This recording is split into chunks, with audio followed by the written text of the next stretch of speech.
So hi, everybody. Thank you for making time to join us today.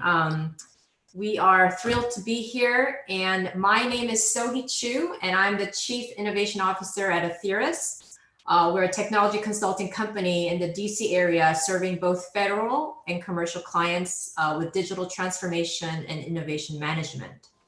It is an honor and privilege to be part of Digital Empower Summit and share this time with you.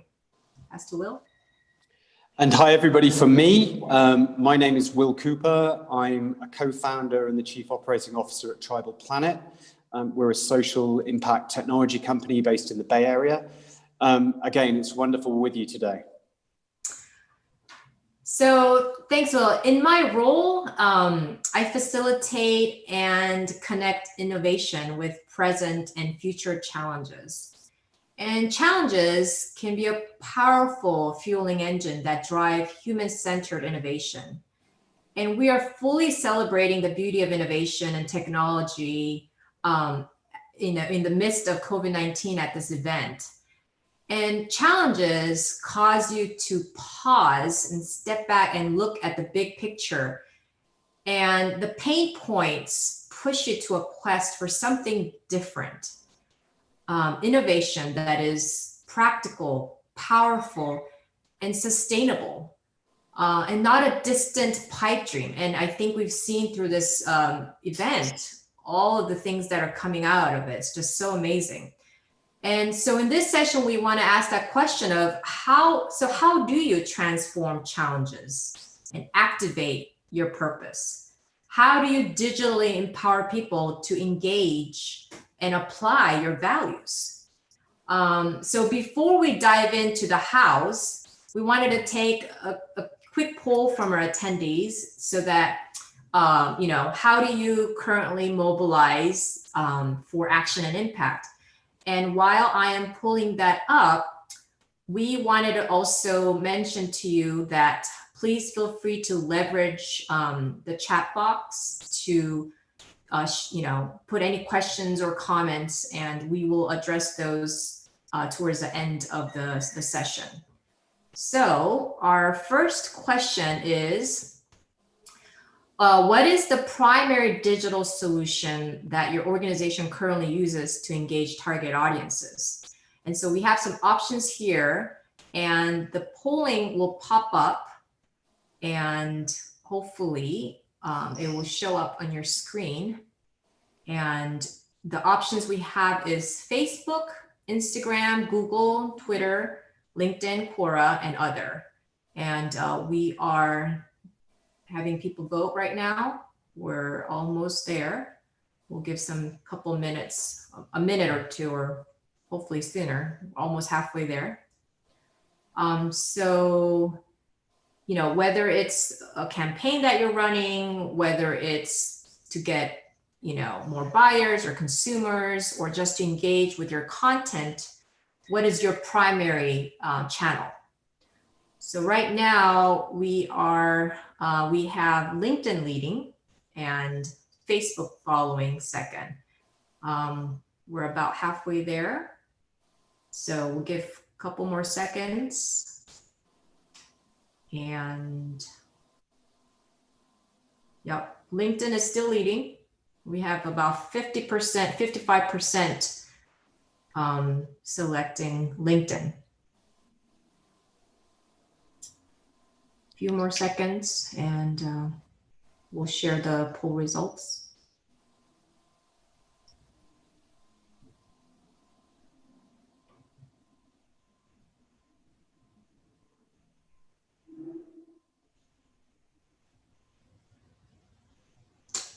All right, we will end the poll there, and you can see the results here. LinkedIn was the winner, and then it was Facebook and Instagram tying there. So we'll move on to the next question. What is the primary social responsibility and impact cause that is core to your organizational purpose? And maybe this may take a little bit of time to think about, because we've listed some more options here that are, you know, wide range here. And we want to see if which one would you say is the core to your organizational purpose? We are sharing environmental climate change, diversity, equality, social justice, poverty, health, well-being, education, youth development, and other. And currently, we are having the results coming. And so far, it looks like we have diversity, equality, education, youth development leading the poll.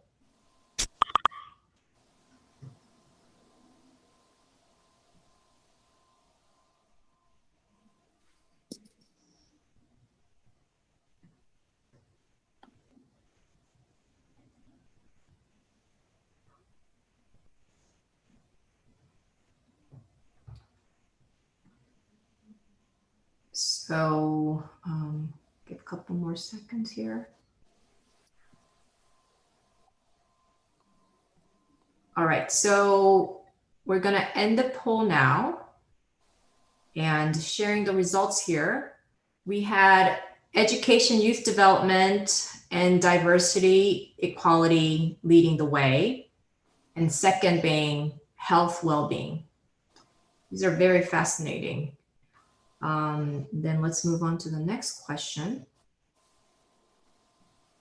The third question is, does your organization view investment in social responsibility and impact becoming more or less critical to your business?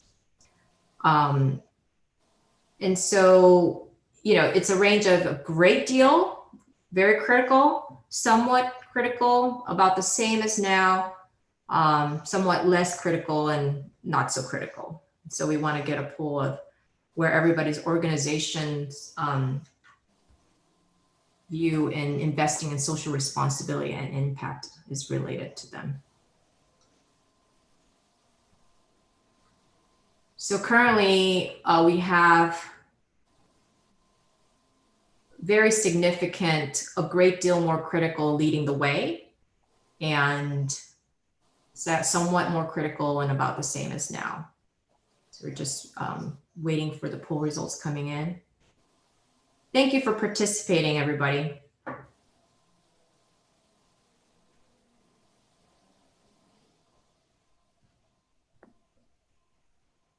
So we have almost, I think we have everybody in. Okay, we have about 63% leading, a great deal more critical, and then second, somewhat critical, about the same. So these are great results. Thanks for participating and taking the time to actually engage with us. And so what we are going to do is now we're going to transition to our discussions with some sharing with you some research-driven trends that pertain to impact and action as it sets the stage for innovation. So we are moving on to the next slide here. So the first trend I wanted to address is engagement limitations. So social media technology has significantly advanced, and the number of users has grown through the years. I mean, we have about 244 million people in the US using social media platforms. Creating buzz or viral marketing is indeed a powerful tool, and countless hours and money is poured into this effect. But the impressions, click rates, retweets, and hashtag campaigns have its limitations in that the results are confined in clicks rather than a behavioral, a mind shift that could lead to a habit, culture, or character change. So simple clicks do generate actions such as a donation, a purchase, or joining a community. But what is the impact beyond that call to action? And just to be clear, we are not here criticizing these tools. but looking at it from the angle of what are the constraints specifically so that we can stretch ourselves to think differently and to look for opportunities to innovate. So how do we improve upon the level of impact currently that is a little low to moderate, and the impact duration, which is immediate or short, and it's hard to measure the impact as well, and it requires a continuous intervention. And so we are throwing this as a challenge, as a trend. So it brings us the opportunity for us to think differently and set the foundation for innovation. So Will, do you want to talk about the other trends that we're seeing? Yeah, sounds good. Thank you, Sohee. So the second trend that we want to talk about is how population behaviors are evolving. So I think one of the things that we're seeing now is the world is experiencing a rise in what we refer to as a belief-driven population. I think actually this was reiterated by one of the polls that we just did. I think there's probably broad agreement around this. And there are really three core characteristics of that belief-driven population. So firstly, they fundamentally believe that organizations can be a powerful force for good. Secondly, they expect organizations to represent them and solve the societal issues and challenges that they care about. And thirdly, and very interestingly, certainly from a consumer standpoint, is their wallet is their vote. So in short, they care about social cause, whether that be the environment, equality, whatever that might be. And there are many, many, different aspects around social cause. And certainly that's particularly the case when we look at two generations. So if we think about millennials and Gen Z, the most powerful consumer segment with over $3 trillion a year in spending power. The interesting thing, I think one of the metrics on this slide is how research is showing that in 2020, more than 70% of people are belief driven. And that's been a trend that is evolving and increasing year on year. So I guess the interesting question is, well, so what? So at the core, these people, they want to trust the organizations that they're interacting with, and trust is key here. So again, flipping this slightly again, if we look at other research, it actually shows that a loss in trust disproportionately results in an even greater loss in revenue and EBITDA. And if we look at this from a kind of consumer angle, 50% of consumers actually switch a brand or switch who they buy from because they've lost trust in that organization. So, buying behaviors are no longer influenced by just price, quality, availability, and service level. They're also about trust and purpose alignment. So to summarize, we're now facing a climate where social purpose alignment drives trust, and trust drives transaction. Okay, I think you're hearing more from me. This is wonderful. So now on to the third and final trend. By the way, there are many, many trends that we could be talking about today, but we've picked these three pertinent ones. The third one is really about employee engagement. So if we look at the workforce today, it increasingly wants to empathize with the values of their employer through trust-based engagement to be truly engaged and productive. As you can tell, I'm a bit of a data geek. I love data. Now, you may be familiar with the annual Gallup State of the Global Workforce Analysis. It's published every year. If you're not, basically what that does is it looks at how engaged different types of worker are across different industry sectors in different geographies. And it categorizes those employees into three core categories. The first one being those who are actively engaged. So these are the people who are going above and beyond the call of duty, above and beyond the job description, and really driving high levels of productivity in the workplace. The second category are those who are actively disengaged. So these are the people who are really negatively impacting both the workplace and their co-workers and driving productivity down. And then the third category is kind of the middle bucket. So those that are neither active in either engagement or disengagement. And to give you one example here, if we look at just the US geography for US office-based workers, only 28% of US office-based workers are actually actively engaged. Now, this research also goes on to show that businesses that can shift more of their employees from the middle band to the actively engaged band see a direct impact on bottom line performance. And you can see some of the data and statistics, struggling with my word there, on this slide.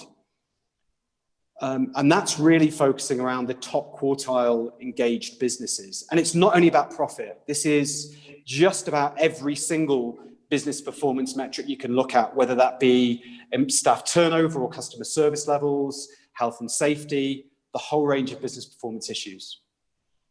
So again, the question, how do you drive greater levels of employee engagement? Well, I think really, there are, as I'm sure everyone in this call will realize, there are many, many different approaches here. But one of those approaches links to the second trend that we talked about, and that's about engaging employees through social purpose and around social purpose. So I think my statement here would be social impact engagement drives trust. Trust drives improvements to employee engagement, and improvements in engagement really drive productivity and profitability. And just in closing, I think one more statement just to close off this particular trend. This is really about going beyond what I would call traditional CSR programs, whether that be volunteerism or donations to charities or nonprofits that have been confirmed and decided upon by the board. It goes way beyond cause washing. So this is really what we kind of tend to refer as ESR, or employee-led social responsibility. And that means empowering employees to actually shape the social impact agenda for their company, for their employer, and being empowered by it to take action. Sohee, back to you. Fantastic. Thanks, Will. So now that we've highlighted these three trends, we definitely want to be shifting gears to talk about the innovation and the solutions. But before we make that transition, we want to take another quick poll to gauge your views. So the question is, of these three trends that we presented, what's the greatest risk to your organization over the next 5 years? So I'm going to share that here with you. And it would be, the options are engagement limitations being one, belief-driven population, and employee disengagement. So which of these three you think is the greatest risk to your organization over the next 5 years? And you could be a government agency, you can be a private corporation, you can be an NGO. I mean, this applies to any and many organizations. And so, which ones from these three that we presented would you say, is near to your heart and a pain point that you feel is a reality? Right now, we're seeing engagement limitations with 65% leading. We'll give a couple more seconds on this. And I think, Will, I feel like the engagement limitations is even amplified because of the social distancing and the COVID, where we're at in this pandemic. Absolutely. So I'm not surprised of the results as that being the leading pain point that people can engage and relate to the most. So I'm going to end the poll and share the results. It's fascinating. So I'm going to pass it back to you, Will. Thank you, Sohee. And I think, what's interesting there, I think it's a little bit like the poll we ran around which social impact cause is most important. The reality is all three of these are very interrelated. So it's probably quite a difficult question to ask you, to be honest. But anyway, let me move on. So thanks again, Sohee. So what we'd now like to do is really move away from some of these challenges that we've talked about and into solutions. So there are many, many, many different ways organizations are addressing these trends. And there's no single right answer. And there's no single approach that works for every organization, because every organization is different. But what we're going to switch a little bit to now is to talk about how we at Tribal Planet are working with different types of organization to tackle the challenge through innovation and digital empowerment. So firstly, I think before I get into some real tangible case studies and some examples that we can share, I need to explain a little bit around how what we do at Tribal and how this solution works. So we've developed a mobile-first platform that connects organizations with people across their value chain. So that can be, think consumers, it can be employees, it can be members of the communities, multi-generational that they serve. And it uses social purpose as an empowerment tool to build engagement and trust. There are three components to that platform. So firstly, this is not just an app. It's not just another app. There are plenty of apps out there, and we're not just an app development company. So just briefly around what those three components are. Firstly is an app, but it's mobile first, it's mobile only, and it applies three very important principles to provide an experience that really drives sustained behavior change. Those three are gamification, game theory, and behavioral economics.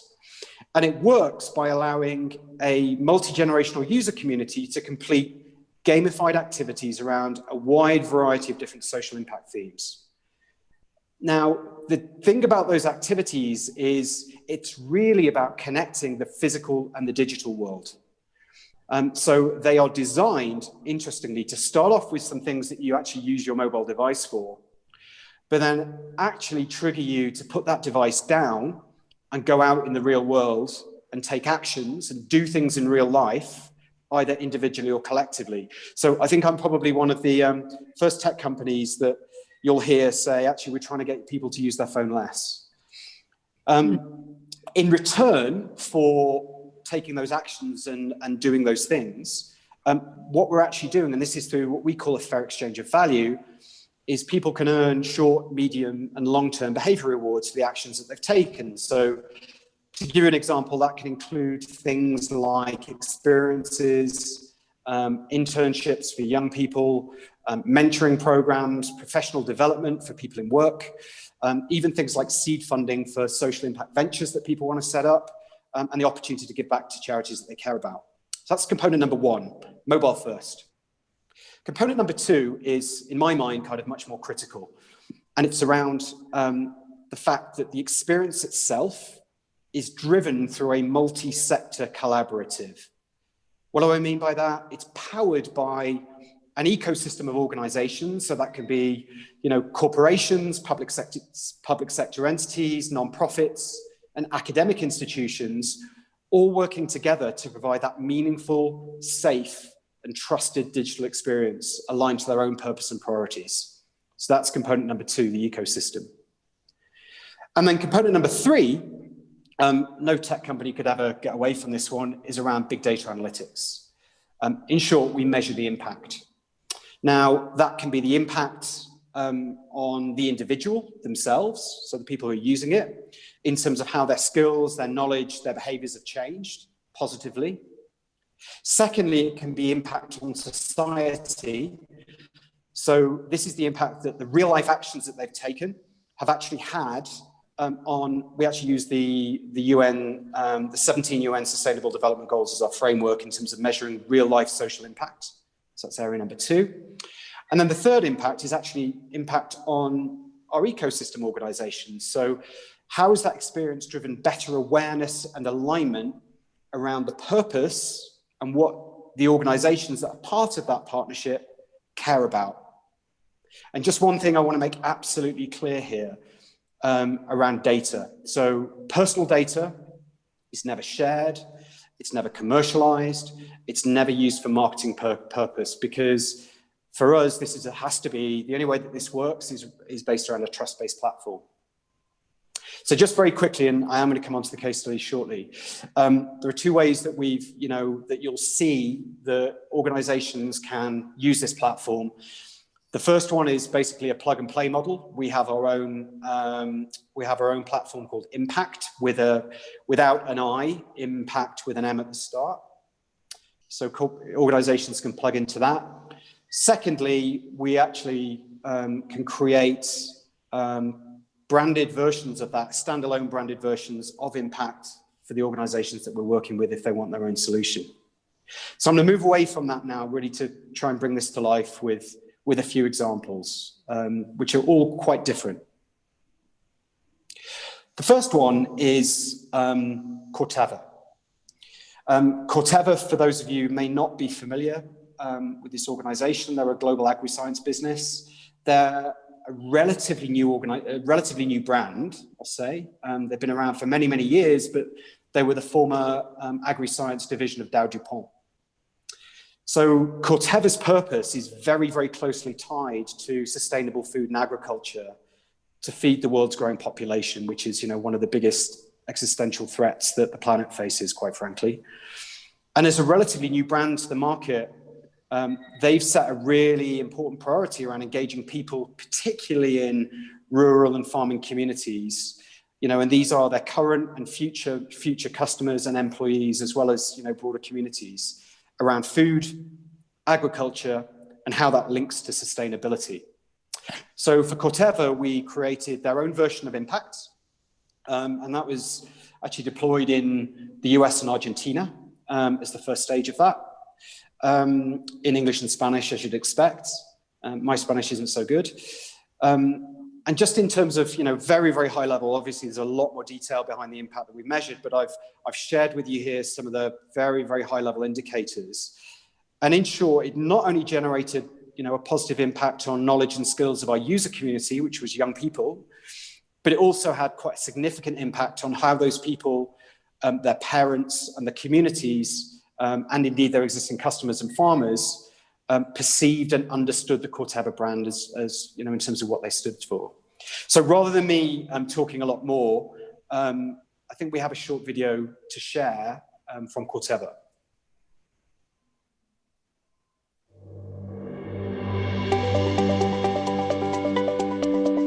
The We Grow app is an initiative from Corteva AgriScience to encourage students to solve problems. We have these global problems that we're working on, and we know that we can't solve them alone. And so encouraging our next generation to be part of those solutions is what we really want to do. The concept of the Digital Science Fair is so that students, whether they're in Indiana or Argentina, can really have access to a really rich ecosystem of activities. The typical science fair is you go into one room, every experiment is side by side, but let's bring that on a global level and allow students to engage in those types of conversations. This is a really exciting initiative. We're essentially, helping students to learn about agriculture and what that means and how they can contribute to the future, whether it be sustainability or agriculture. So Corteva prides itself on being different, and this is a different way for us to go about using a very exciting app to engage students in something like this. Hearing from the Corteva employees was really awesome. They showed a lot of the other students that you don't have to be from a rural community to be a part of agriculture and to make an impact in the world. What's really exciting for me to be here today is because I am just imagining all of the different things that you guys are going to do in the next 30, 40, 50 years of your lives. The combination of business, school, and community is what makes it great, because we all are in the same boat. We're all trying to accomplish the same thing, which is to provide a better tomorrow for the youth. It's just really fun because you get to see a lot of different videos, get to do a lot of different activities, get to meet different people, take pictures, answer questions. It's just really a fun app. It has STEM written all over it, and it has hands-on activities and hands-on learning written all over it, and that's what all schools want. That's how kids learn the best, is by being actively engaged, and that material is right there in front of them. It's a great way for them to learn about an agriculture industry that a lot of schools and students in our world aren't familiar with.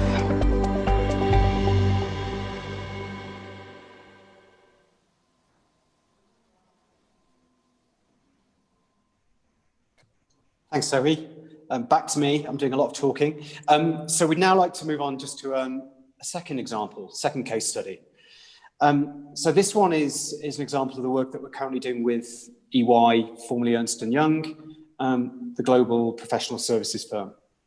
So EY care deeply about gender equality, around environmental sustainability, but also around the development of the future workforce, and in particular, the jobs of the future, including technology jobs of the future. So similarly to Corteva, we created an EY version of the platform. Slightly different. It engaged young women in the US and India initially, along with EY employees who were part of that program around mentoring. And we're in the process of scaling that platform globally. Again, on the slide, you'll see just some, and there's 70 or 80 measures that we have around this, but some of the impact metrics that we measured. One thing I just want to highlight on here, though, is the piece around driving societal action.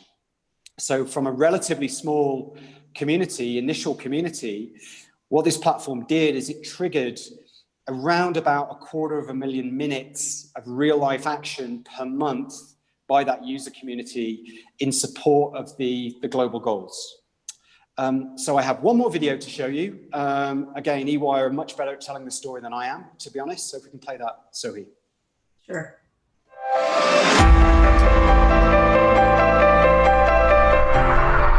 All over the planet, brilliant people are working in science, technology, engineering and maths. Let's say STEM, to imagine, design and create a more sustainable, fair, equitable and better world. But only a small fraction of these people are female. Just 28% of researchers globally are women, and 3% of the world's ICT graduates are girls. The balance has improved each year, but we want to accelerate it, and this is where you come in. By 2020, technology jobs will increase by 15 to 20%. And if the talent pipeline doesn't change, the majority will be filled by men. So as part of that, I recently spent a few days in India, in Delhi and specifically, where we launched EY STEM Tribe. EY STEM Tribe is an innovative platform that encourages girls to enter and remain in STEM fields of study and careers. We're rolling out across 45 schools in Delhi to 6,000 girls, the EY STEM Tribe platform. I spent the day at 2 schools in particular, and there was just a huge amount of enthusiasm and excitement around the event. Not just with the girls, but also with the Delhi government, where we were joined by the Minister of Education, where he said that the platform would help girls acquire 21st century jobs and skills, not just in India, but globally. The platform itself is a mobile application free for girls ages 13 to 18, and it creates a gamified STEM learning experience in fields like science, where the girls can learn about climate change or space exploration, technology in fields such as AI and three-dimensional printing, blockchain. It also explores the future of work and skills that'll be required for jobs that aren't even defined yet. And earn rewards as you go, from fun stuff like STEM merchandise to important learning opportunities and the chance to put the skills you develop into action. You can also support charities and make a lasting impact on the issues that matter most to you. It's a beautiful program which you guys have started, and the children are going to, all the students are going to be benefited a lot. Whatever they have done in 6 months' time is miraculous. EY STEM Tribe gives me an opportunity through their feature known as Stories that they share about women from around the globe who talk about how they have struggled, how they have achieved success, and that has been a big inspiration to me. I've been greatly inspired by it, and I've learned so much for it, how women have the ability to go out there, make a name for themselves and show the world that women are equal to men. Women are as powerful and as strong as men. Thank you, EY STEM Tribe. It's really great to see the kind of excitement this initiative has generated in such a short span of time. We want to make sure that we reach out to more and more girl students to cultivate their interest in science and technology and excite them enough to pursue that as a profession.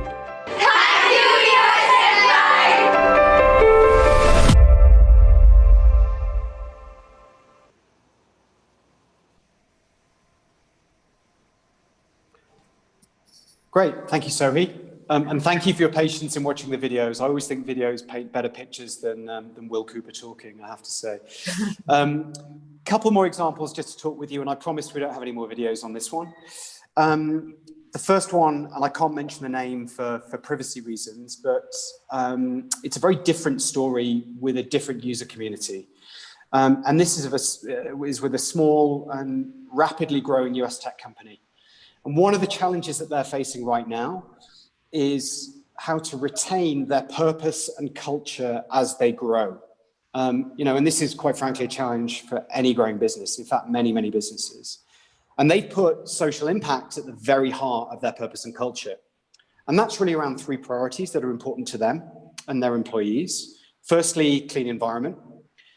Secondly, a theme that's emerged a lot on this call, which is around diversity, and in particular, driving a more diverse and inclusive workforce for the tech industry. And thirdly, around the mental health and well-being of their employees. And obviously that's a prominent and real challenge that we're facing this year with everything that's going on in the world. So where they were is they had a range of non-digital programs in place, and they wanted to bring those together using the power of digital. And this is where it's a little bit different from the previous examples, because what we did with them was, rather than developing their own platform for them, they went for the plug and play solution on our own impact platform. What that created was a private area for their employees to engage, explore, connect, and take action, and for them to measure the impact. So I just wanted to reference that one. And then the final one, because I do want to show just how diverse this can be with the use cases, is for nonprofit and how nonprofits can benefit from this. Let me explain this organization, Growing Leaders, if you haven't come across them before. Growing Leaders, quite frankly, is, I would say, an incredible nonprofit organization based in Atlanta, Georgia. And certainly in our minds, they're one of the leading organizations in the US, quite frankly, if not the world, around the topic of social and emotional learning, which is so important nowadays for young people, and typically not something that is part of formal education systems. So for those of you who may not be familiar, social and emotional learning is really about, if you like, it's the EQ for younger people. So it covers things like self-awareness, social awareness, responsible decision-making. And what it does is it drives social generativity, which is such a critical skill set for, quite frankly, every age group, about understanding how to put learning into practice as part of day-to-day life. So their model is a very traditional one. They provide content, curriculum for schools, for school districts, not just in the US, around the world, that is taught by teachers. However, what they wanted to do was really bring a digital wrapper around that classroom experience to engage students before and after the teacher-led sessions. Now, why did they want to do that? Well, there were really three core reasons, and I summarized that with three words. So firstly, reach, relevancy, and impact. So on reach, what digital gives them is a way of extending their outreach to more students and more schools beyond the traditional in-person model. Secondly, around relevance, it enables them to drive more sustained and ongoing engagement with students, with young people, beyond the face-to-face learning environment, using the mobile device. Why is that relevant? Well, it's the preferred mechanism or medium of choice, quite frankly, for everybody nowadays in terms of connecting with each other and the outside world. And then thirdly, in terms of impact, equally, actually, impact measurement is just as important for a nonprofit as it is for a corporation. Because for the first time, it enabled them to measure the impact, the qualitative and quantitative impacts that this program had on young people, that they were having on young people, which is a nonprofit, that's incredibly important when they're funded by donations from foundations or donors who really want to see a return on that impact investment. And similarly, to the tech company I talked about, Growing Leaders use the plug and play model with the impact platform already up and running for a private and safe area for their students to engage. Thanks, Will, for sharing these inspiring case studies. I mean, like, it's just so uplifting and so exciting. And just to sum up our working session, we have about 10, 11 minutes now.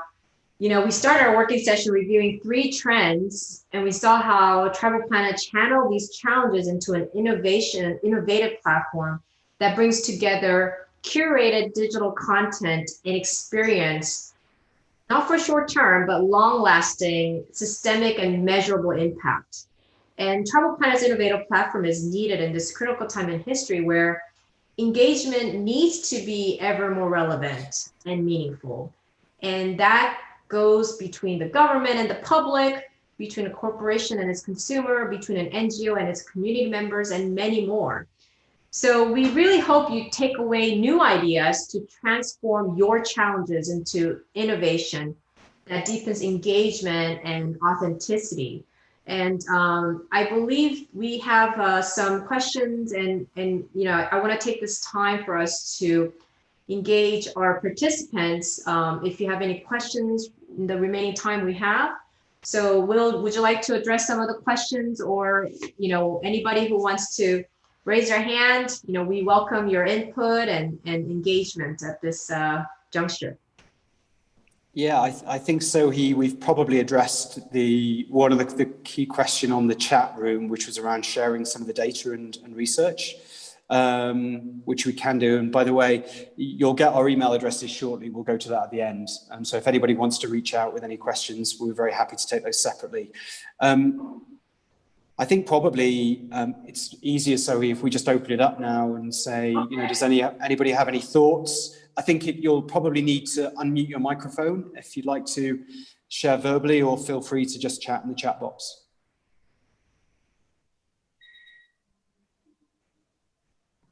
Let me bring up our screen again. Okay.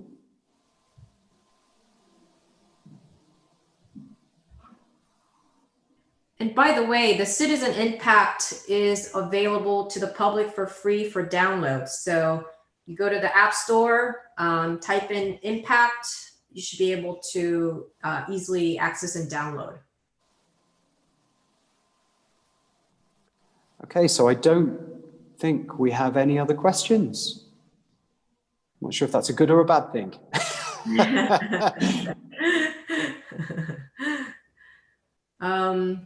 So we want to hear from you. And so that's why we're sharing our emails, Will Cooper at Tribal Planet, and me, myself, Sohee at AITHERAS. And, you know, please feel free to reach out to us, as we would love to connect with you beyond today's working session.